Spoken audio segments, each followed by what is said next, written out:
Hello everyone, I hope you all ಚೆನ್ನಾಗಿದ್ದೀರಾ ಅಂತ ಅಂದ್ಕೊಂಡಿದ್ದೀನಿ. Welcome to Chethu's kitchen.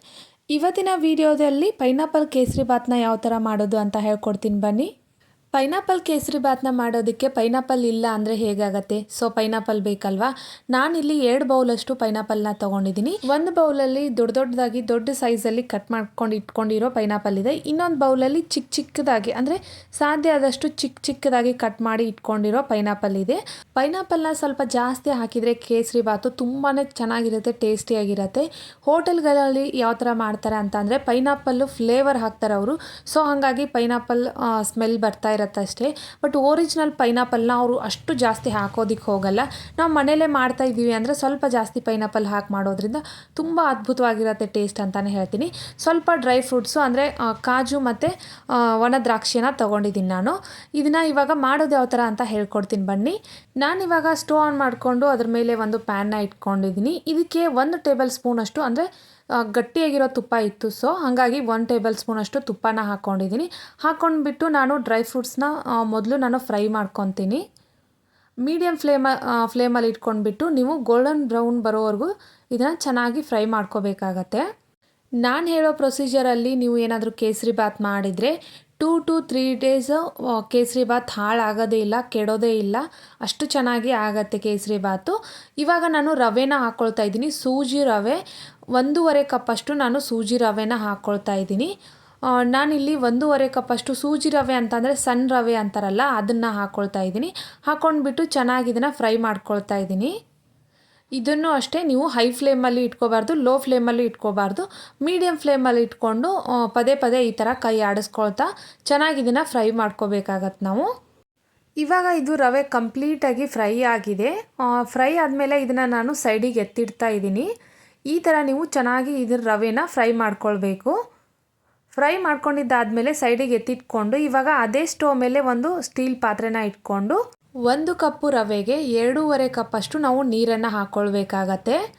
ನಾನಿಲ್ಲಿ ಟೋಟಲಾಗಿ 4 ಕಪ್ಪಷ್ಟು ನೀರನ್ನು ಕಾಯೋದಕ್ಕೆ ಅಂತ ಇಟ್ಕೊಂಡಿದ್ದೀನಿ. ಅದು ಬಿಸಿ ಆಗೋ ಅಷ್ಟರಲ್ಲಿ ನಾನಿಲ್ಲಿ ಪೈನಾಪಲ್ನ ಮಿಕ್ಸಿ ಮಾಡ್ಕೊಳ್ಬೇಕಲ್ವ. ಸೊ ಒಂದು ಮಿಕ್ಸಿ ಜಾರ್ನ ತೊಗೊಂಡು ದೊಡ್ಡದಾಗಿ ಕಟ್ ಮಾಡಿ ಇಟ್ಕೊಂಡಿದ್ನಲ್ಲ ಪೈನಾಪಲ್ನ, ಅದನ್ನು ಇವಾಗ ಸ್ಮೂತಾಗಿ ಪೇಸ್ಟ್ ಮಾಡಿಕೊಂಡು ಬರ್ತೀನಿ. ನೀರೆಲ್ಲ ಹಾಕಬಾರ್ದು, ಜಸ್ಟು ಪೈನಾಪಲ್ ಮಾತ್ರ ಮಿಕ್ಸಿ ಮಾಡಿಕೊಂಡು ತೊಗೊಂಡು ಬಂದೆ. ಇವಾಗ ಕಾಯಕ್ಕಿಟ್ಟಿರೋ ನೀರು ಕೂಡ ಫುಲ್ಲಾಗಿ ಕುದೀತಾ ಇದೆ. ಇದೇ ಥರ ನೀರು ಕುದೀತಾ ಇರಬೇಕು. ಇವಾಗ ಇದನ್ನು ಬೇರೆ ಸ್ಟವ್ ಮೇಲೆ ಇಟ್ಬಿಟ್ಟು ಆಗಲೇ ಇಟ್ಟಿದ್ನಲ್ಲ ರವೆ ಪ್ಯಾನನ್ನು ವಾಪಸ್ ಇದ್ರ ಮೇಲೆ ಇಟ್ಕೊಂಡು 1 ಚಿಟಿಕೆಯಷ್ಟು ನಾನು ಫುಡ್ ಕಲರ್ನ ಹಾಕ್ಕೊಳ್ತಾ ಇದ್ದೀನಿ. ಆ್ಯಕ್ಚುಲಿ ಫುಡ್ ಕಲರ್ ಎಲ್ಲ ಯೂಸ್ ಮಾಡಬಾರ್ದು, ಬಟ್ ವಿಡಿಯೋಗೋಸ್ಕರ ಅಷ್ಟೇ ನಾನು ಫುಡ್ ಕಲರ್ ಹಾಕ್ತಾ ಇರೋದು. ಇಲ್ಲ ಅಂತಂದರೆ 1 ಚಿಟಿಕೆ ಅರಿಶಿನ, ಇಲ್ಲ ಅಂದರೆ ಕೇಸರಿ ದಳ ಇರುತ್ತಲ್ಲ ಅದನ್ನು ಕೂಡ ನೀವು ಯೂಸ್ ಮಾಡ್ಕೋಬೋದು. ಈ ಥರ 1 ಚಿಟಿಕೆಯಷ್ಟು ನಾನು ಫುಡ್ ಕಲರ್ನ ಹಾಕಿಬಿಟ್ಟು ಚೆನ್ನಾಗಿ ಮಿಕ್ಸ್ ಮಾಡ್ಕೊಳ್ತಾ ಇದ್ದೀನಿ ರವೆ ಜೊತೆ ಈ ಥರ. ಇಲ್ಲ ಅಂತಂದರೆ ನೀವು ನೀರಲ್ಲಿ ಕೂಡ ಮಿಕ್ಸ್ ಮಾಡಿ ಹಾಕೋಬೋದು. ಕುದೀತಾ ಇರೋ ನೀರನ್ನೇ ಇದಕ್ಕೆ ಹಾಕಬೇಕು. ಫುಲ್ಲು ಅಂದರೆ ಕುದೀತಾ ಇರೋ ನೀರನ್ನು ನೀವು ಲೋ ಫ್ಲೇಮಲ್ಲಿ ಇಟ್ಕೋಬೇಕು. ಇವಾಗ ಸ್ವಲ್ಪ ನೀರು ಹಾಕಿ ಈ ಥರ ಚೆನ್ನಾಗಿ ಮಿಕ್ಸ್ ಮಾಡ್ಕೊಳ್ಬೇಕು. ಹೈ ಫ್ಲೇಮಲ್ಲೆಲ್ಲ ಇಟ್ಕೊಳ್ಳೋದಕ್ಕೆ ಹೋಗಬೇಡಿ. ಲೋ ಫ್ಲೇಮಲ್ಲೇ ಇಟ್ಕೊಂಡು ಈ ಥರ ನಿಧಾನಕ್ಕೆ ನೀವು ರವೆನ ಮಿಕ್ಸ್ ಮಾಡ್ಕೊಳ್ಬೇಕಾಗತ್ತೆ. ನೀವು ಹೈ ಫ್ಲೇಮಲ್ಲಿ ಇಟ್ಟರೆ ಗಂಟು ಆಗಿಬಿಡತ್ತೆ ರವೆ ಎಲ್ಲ. ಇದೇ ಥರ ಸ್ವಲ್ಪನೇ ನೀರು ಹಾಕ್ಕೊಂಡು ಎಲ್ಲ ಕಂಪ್ಲೀಟಾಗಿ ನೀರು ಹಾಕಿ ಮುಗಿಸ್ಬೇಕಾಗತ್ತೆ. ನೀವು ನೀರು ಹಾಕ್ಬಿಟ್ಟು ಚೆನ್ನಾಗಿ ಇದನ್ನು ನೀವು ಮತ್ತೂ ಒಂದು ಸಾರಿ ಮಿಕ್ಸ್ ಮಾಡಿಕೊಂಡು ಆಮೇಲೆ ನೀರೆಲ್ಲ ಆವಿಯಾಗಿ ಹೋಗೋವರೆಗೂ ನೀವು ಇದನ್ನು ಮಿಕ್ಸ್ ಮಾಡ್ತಾ ಇರಬೇಕು. ಇದರಲ್ಲಿ ನೀರು ಯಾವುದೂ ಇರಬಾರ್ದು, ನೀರಿನ ಅಂಶ ಎಲ್ಲ ಹೋಗಬೇಕಾಗತ್ತೆ. ಸೊ ಅಲ್ಲಿವರೆಗೂ ನೀವು ಇದನ್ನು ಮಿಕ್ಸ್ ಮಾಡ್ಕೋಬೇಕು. ಮೀಡಿಯಮ್ ಫ್ಲೇಮಲ್ಲಿ ಇಟ್ಕೊಳ್ಳಿ, ಇಲ್ಲ ಅಂದರೆ ಲೋ ಫ್ಲೇಮಲ್ಲೂ ಕೂಡ ನೀವು ಇಟ್ಕೊಂಡು ಈ ಥರ ಮಾಡ್ಬೋದು. ಈ ಥರ ಉದುರಾಗಿ ಆಗಬೇಕು ಅಂದರೆ ನೀರಿನ ಅಂಶ ಎಲ್ಲ ಕಂಪ್ಲೀಟಾಗಿ ಹೋಗಬೇಕು. ಅಲ್ಲಿವರೆಗೂ ನೀವು ಇದನ್ನು ಚೆನ್ನಾಗಿ ಮಿಕ್ಸ್ ಮಾಡ್ಕೋಬೇಕು. ಇವಾಗ ಇದರಲ್ಲಿರೋ ನೀರಿನ ಅಂಶ ಕಂಪ್ಲೀಟಾಗಿ ಹೋಗಿದೆ. ಇವಾಗ ನಾನು ಮಿಕ್ಸಿ ಮಾಡಿ ಇಟ್ಕೊಂಡಿರೋ ಪೈನಾಪಲ್ನ ಇದಕ್ಕೆ ಇವಾಗ ಆ್ಯಡ್ ಮಾಡ್ತಾ ಇದ್ದೀನಿ. ಪೇಸ್ಟ್ನ ಇದಕ್ಕೆ ಕಂಪ್ಲೀಟಾಗಿ ಎಲ್ಲನೂ ಹಾಕ್ಕೊಂಡ್ಬಿಟ್ಟು ಮತ್ತೆ ನೀರು ಹಾಕೋ ಹಾಗಿಲ್ಲ, ಇದರಲ್ಲೇ ಇದನ್ನು ಚೆನ್ನಾಗಿ ಮಿಕ್ಸ್ ಮಾಡ್ಕೊಳ್ಬೇಕು. ಚೆನ್ನಾಗಿ ಇದ್ರ ಜೊತೆಗೆಲ್ಲ ಮಿಕ್ಸ್ ಮಾಡ್ಕೊಂಡಿದ್ದಾದಮೇಲೆ ಮತ್ತೆ ಬೇಯಿಸ್ಕೊಳ್ಬೇಕಾಗತ್ತೆ ಇದನ್ನು.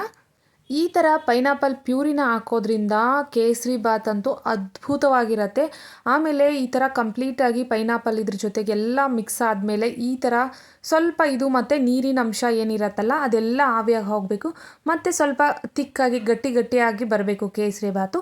ಇವಾಗ ನಾನು ಇದಕ್ಕೆ ಸಕ್ಕರೆನ ಹಾಕ್ಕೊಳ್ತಾ ಇದ್ದೀನಿ. ನೋಡ್ಬೋದು ಕೆಳಗಡೆ ಎಲ್ಲ ಬಿಟ್ಕೊಳ್ತಾ ಇದೆ. ಅಷ್ಟರ ಮಟ್ಟಿಗೆ ಇದರಲ್ಲಿರೋ ನೀರಿನ ಅಂಶ ಎಲ್ಲ ಮತ್ತೆ ಒಂದು ಸಾರಿ ಕಂಪ್ಲೀಟಾಗಿ ಹೋಗಬೇಕು. ಅಲ್ಲಿವರೆಗೂ ನಾವು ಇದನ್ನು ಫ್ರೈ ಮಾಡ್ಕೊಂಡ್ವಿ. ನಾನಿಲ್ಲಿ 1 ಕಪ್ ರವೆಗೆ 1 ಕಪ್ಪಷ್ಟು ಸಕ್ಕರೆನ ಹಾಕ್ಕೊಳ್ತಾ ಇದ್ದೀನಿ. ನಾನಿಲ್ಲಿ 1.5 ಕಪ್ಪಷ್ಟು ರವೆನ ತೊಗೊಂಡಿದ್ದೆ ಅಲ್ವಾ, ಅದಕ್ಕೆ 1.5 ಕಪ್ಪಷ್ಟು ನಾನು ಸಕ್ಕರೆನ ಹಾಕ್ಕೊಂಡಿದ್ದೀನಿ. ನಿಮಗೆ ಇನ್ನೂ ಜಾಸ್ತಿ ಬೇಕು ಸಕ್ಕರೆ, ಸ್ವೀಟ್ ಜಾಸ್ತಿ ತಿಂತೀವಿ ಅಂತ ಅಂದರೆ ನೀವು ಜಾಸ್ತಿ ಸಕ್ಕರೆ ಕೂಡ ಹಾಕ್ಕೋಬೋದು. ನಾನಿಲ್ಲಿ ಪೈನಾಪಲ್ನ ಚಿಕ್ಕದಾಗಿ ಕಟ್ ಮಾಡಿ ಇಟ್ಕೊಂಡಿದ್ದೆ ಅಲ್ಲ, ಆ ಪೈನಾಪಲ್ನ ಮತ್ತೆ ಇದಕ್ಕೆ ಹಾಕ್ತಾ ಇದ್ದೀನಿ. ಅಂದರೆ ಎಷ್ಟು ಪೈನಾಪಲ್ ಹಾಕ್ತೀನಲ್ಲ ಅಷ್ಟು ಪೈನಾಪಲ್ ಕೇಸರಿಬಾತು ರುಚಿ ಅಂದರೆ ಅಷ್ಟು ರುಚಿಯಾಗಿರುತ್ತೆ. ನಮ್ಮ ಮನೇಲಿ ಜಾಸ್ತಿ ಪೈನಾಪಲ್ ಇತ್ತು, ಸೊ ಹಂಗಾಗಿ ಪೈನಾಪಲ್ ಕೇಸರಿಬಾತ್ ಅದಕ್ಕೋಸ್ಕರನೇ ಮಾಡಿದ್ದೆ. ತುಂಬಾ ರುಚಿಯಾಗಿತ್ತು, ಅದ್ಭುತವಾಗಿತ್ತು ಅಂತಲೇ ಹೇಳ್ತೀನಿ. ನನ್ನ ಮಗ ಅಂತೂ ಹೇಳ್ತಾ ಇದ್ದ, ಅಮ್ಮ ನಾನು ಇದನ್ನು ಬಾಕ್ಸಿಗೆ ನಾನು ತೊಗೊಂಡು ಹೋಗ್ತೀನಿ, ನಾಳೆ ಸ್ಕೂಲ್ಗೆ ಬಾಕ್ಸಿಗೆ ತೊಗೊಂಡು ಹೋಗ್ತೀನಿ ಅಂತ.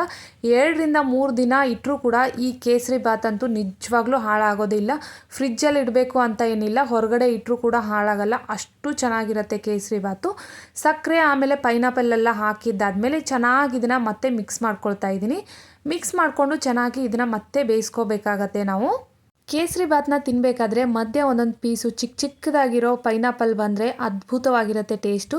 ಸೊ ಹಾಗಾಗಿ ಚಿಕ್ಕದಾಗಿ ಕಟ್ ಮಾಡಿ ಕೂಡ ನೀವು ಪೈನಾಪಲ್ ಪೀಸಸ್ನ ಹಾಕ್ಕೊಳ್ಳಿ. ಇವಾಗಲೂ ಅಷ್ಟೇ ಚೆನ್ನಾಗಿ ಇದರಲ್ಲಿರೋ ನೀರಿನ ಅಂಶ ಎಲ್ಲ ಹೋಗಬೇಕು.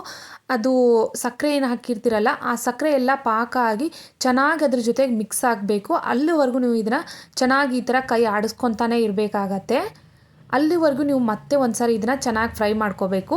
ಅಂದ್ರೇ 2-3 ದಿನ ಆರಾಮಾಗಿ ಇಟ್ಕೊಂಡು ತಿನ್ಬೋದು ನೀವು, ಏನೂ ಹಾಳಾಗಲ್ಲ, ತುಂಬಾ ಚೆನ್ನಾಗಿರುತ್ತೆ. ಹಾಗೆ ನಮ್ಮ ಮನೇಲಿ 2-3 ದಿನದವರೆಗೂ ಇದು ಇರೋದೇ ಇಲ್ಲ, ಅಷ್ಟು ಬೇಗ ತಿಂದು ಒಂದೇ ಟೈಮಲ್ಲಿ ತಿಂದು ಖಾಲಿ ಮಾಡಿಬಿಡ್ತಾರೆ. ಸೊ ಅಷ್ಟು ಚೆನ್ನಾಗಿತ್ತು. ನನ್ನ ಮಗ ಅಂತೂ ತುಂಬಾ ಇಷ್ಟಪಟ್ಟ ಅಂತಲೇ ಹೇಳ್ತೀನಿ. ನೀವು ಒಂದು ಸಾರಿ ಈ ರೆಸಿಪಿನ ಟ್ರೈ ಮಾಡಿ, ದಯಮಾಡಿ ಯಾರು ಸ್ಕಿಪ್ ಮಾಡಬೇಡಿ, ಒಂದು ಸಾರಿ ಆದರೂ ಟ್ರೈ ಮಾಡಿ. ನೀವೇ ಬಂದು ವಾಪಸ್ ನಂಗೆ ಕಮೆಂಟ್ ಮಾಡಿ ತಿಳಿಸ್ತೀರಾ, ಅಷ್ಟು ಚೆನ್ನಾಗಿತ್ತು ಸಿಸ್ಟರ್, ತುಂಬಾ ಚೆನ್ನಾಗಿತ್ತು ಅಂತ ಹೇಳ್ತೀರಾ. ಮೇಲೆ 1 ಟೇಬಲ್ ಸ್ಪೂನಷ್ಟು ತುಪ್ಪ ಹಾಕ್ಕೊಂಡು ಇದನ್ನು ಒಂದು ಸ್ವಲ್ಪ ಮಿಕ್ಸ್ ಕೊಟ್ಬಿಟ್ರೆ ಮುಗೀತು. ಅದ್ಭುತವಾಗಿರೋ ಪೈನಾಪಲ್ ಕೇಸರಿಬಾತು ರೆಡಿ ಆಯಿತು ಅಂತಲೇ ಅರ್ಥ. ಬಂದವ್ರಿಗೂ ಗೆಸ್ಟ್ಗಳಿಗೂ ಕೂಡ ನಿಮ್ಮನ್ನ ಕೇಳ್ತಾರೆ, ಯಾವ ಥರ ಮಾಡಿದ್ರಿ, ಇದನ್ನ ಟೇಸ್ಟ್ ಎಷ್ಟು ಚೆನ್ನಾಗಿದೆ ಅಂತ ಕೇಳ್ತಾರೆ. ಅಷ್ಟೊಂದು ಸ್ಪೆಷಲ್ ಆಗಿರೋವಂಥ ರೆಸಿಪಿ ಇದು. ಯಾವ ಹೋಟೆಲಲ್ಲೂ ಕೂಡ ಇಷ್ಟು ಚೆನ್ನಾಗಿರೋ ಕೇಸರಿಬಾತ್ ಮಾಡ್ಕೊಡೋಕ್ಕೆ ಸಾಧ್ಯನೇ ಇಲ್ಲ. ಇವಾಗ ಇದ್ರ ಮೇಲೆ ಒಂದು ಲಿಡ್ನ ಕ್ಲೋಸ್ ಮಾಡಿ 10-15 ಸೆಕೆಂಡು ಇದನ್ನು ಲೋ ಫ್ಲೇಮಲ್ಲಿ ಬೇಯಿಸ್ಕೊಂಡ್ರೆ ಮುಗ್ದೋಯ್ತು. ಪೈನಾಪಲ್ ಕೇಸರಿಬಾತು ರೆಡಿ ಆಯಿತು ಅಂತಲೇ ಅರ್ಥ. ಎಷ್ಟು ಚೆನ್ನಾಗಿ ರೆಡಿಯಾಗಿದೆ ನೀವೇ ನೋಡ್ಬೋದು. ತುಂಬ ಚೆನ್ನಾಗಿ ತುಂಬ ಟೇಸ್ಟಿಯಾಗಿರೋ ಪೈನಾಪಲ್ ಕೇಸರಿಬಾತು ರೆಡಿಯಾಗಿದೆ. ನನ್ನ ವಿಡಿಯೋ ನಿಮ್ಗೆ ಇಷ್ಟ ಆದರೆ please like, share and subscribe ಮಾಡ್ಕೊಳ್ಳೋದನ್ನು ಮರೆಯೋದಕ್ಕೆ ಹೋಗಬೇಡಿ. ಇದೇ ಥರ ಹೊಸ ರೆಸಿಪೀಸ್ಗಳನ್ನು ನಿಮ್ಮ ಮುಂದೆ ತರ್ತಾ ಇರ್ತೀನಿ. Thanks for watching and keep supporting me.